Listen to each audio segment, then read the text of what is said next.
ఇది ఇలా ఉంటే టీటీడీ విరాళాలకు సంబంధించి మంగళవారం సరికొత్త రికార్డు నమోదైంది. టీటీడీ ట్రస్టులకు భారీగా విరాళాలు వచ్చాయి. మంగళవారం ఒక్కరోజే రికార్డు స్థాయిలో 96.98 కోట్ల రూపాయల విరాళాలు అందాయి. 2354 మంది దాతలు ఆన్లైన్ ద్వారా, 106 మంది ఆఫ్లైన్ ద్వారా వీటిని సమర్పించారు. 1212 మంది దాతలు లక్ష నుంచి 10 లక్షల లోపు ఇచ్చారు.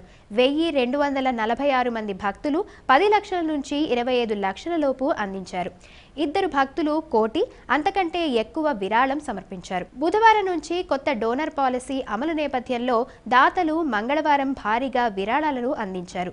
సామాన్య భక్తుల భవిష్యత్తు దర్శనాలను దృష్టిలో పెట్టుకుని వివిధ ట్రస్టులు, పథకాలకు కొత్తగా విరాళాలు అందించే దాతలు, సంస్థలకు కల్పించే సేవలు, సదుపాయాల్లో మార్పులు చేసినట్లు తితిదే మంగళవారం ప్రకటించింది. ఈ మార్పులు కూడా మంగళవారం అర్ధరాత్రి నుంచే అమలవుతాయని ప్రకటించిన నేపథ్యంలో విరాళాలను మంగళవారమే అందించారు.